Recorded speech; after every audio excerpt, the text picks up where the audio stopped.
Tonight, we come together and we mourn. We mourn the babies, the toddlers, the men, women, and children, and the IDF soldiers slaughtered in the worst act of mass murder against our people since the Holocaust. But we do more than mourn. We hold our heads high, we stand together, and we promise we will defeat this evil. Yes, yeah. Yes, we are in shock. We are. But we should also not be surprised. What we have experienced on and since October 7th was sadly predictable. We warned against it. There were two elements coming together in the horrific, perfect storm of October 7th. The first is the danger of radical Islam, or more accurately, the radical Islamic Nazism that is constantly lurking at Israel's border. The second is the ongoing grooming of Western civilization through universities, the media, and social media, so that when the time came and the Islamic Nazis carried out the act of genocide, many in the West would celebrate it, justify it, and no longer tell the difference between good and evil. We warned you. We warned you of what from the river to the sea Palestine will be free looks like. We warned you of the dangers of that slogan being used for likes and shares and celebrity virtue signaling on TikTok and Instagram. On October 7th, Hamas showed us what from the river to the sea really means. It means itbach el Yahud, slaughter the Jews. And in the last week, in Western cities and universities around the world, we see the two chants side by side at gatherings where would-be murderers rub shoulders with their Western useful idiots.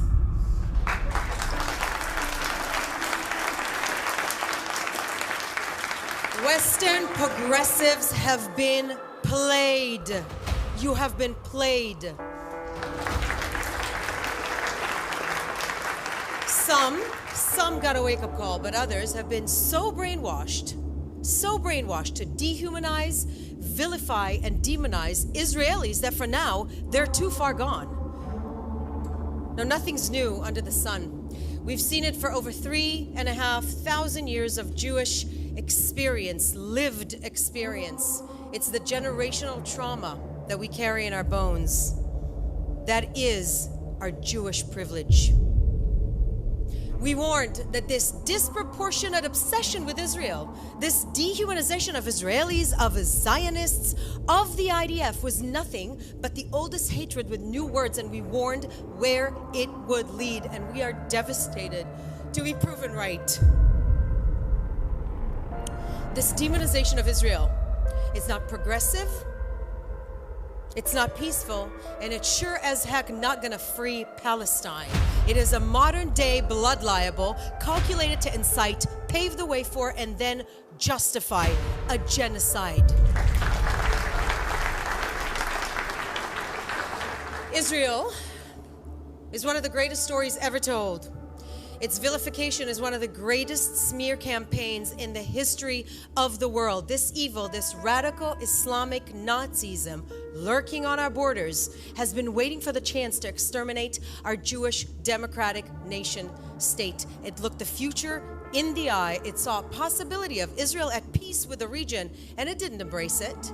It set out to exterminate it before it was even born. But we have news for you. When we say never again, we mean it. When you tell us that you want to kill us, we believe you. And when you set out to do it in the most horrific of ways, we will defeat you.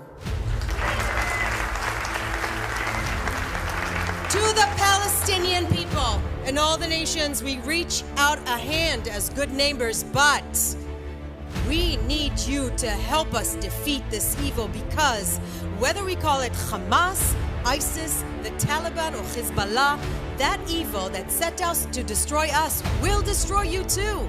We know that you understand this. We know that you understand this better than the so-called activists on your campuses and the social media keyboard warriors in our Twitter feeds. And now is the time to act. To Western universities and progressive circles in which this massacre was celebrated, justified, or minimized, hang your heads.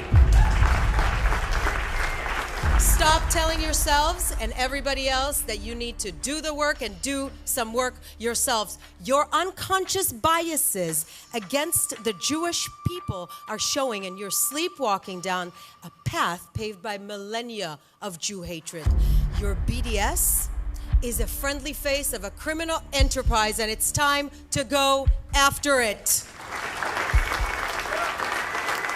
It's time that law enforcement realize that your movement is inciting murder. Your so-called anti-Zionism is the same genocidal, racist belief system. Anti-Zionism is anti-Semitism. And when you find yourselves arguing over just how many babies were murdered, beheaded, or burned because these babies were Jewish, just as one person puts it, ask yourselves why your Jewish quarters are empty.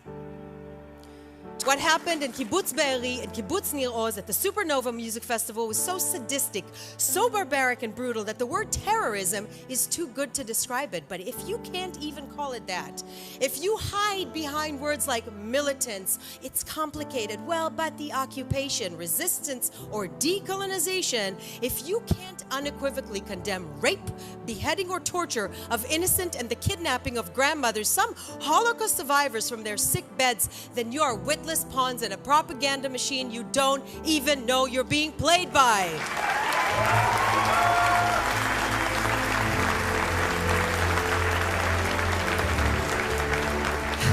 Today, I am also going to practice some gratitude. Modani. I am grateful that we, the Jewish people, have a strong state defending us, defended by a citizen army as ethical as any other force in history. We stand shoulder to shoulder with the families of Israelis and Americans held hostage by Hamas terrorists. We call on the world, on every state, the NGO, UN, to pull every lever and don't leave a stone unturned, demanding to let the hostages go. Bring them home. Bring them home. And friends, above all, I'm grateful for this. In the generations to come, the Jewish people will still live, love, and thrive, and reach our hand to the world. And Hamas will be nothing but a footnote in history, just like the ones who tried to exterminate us before.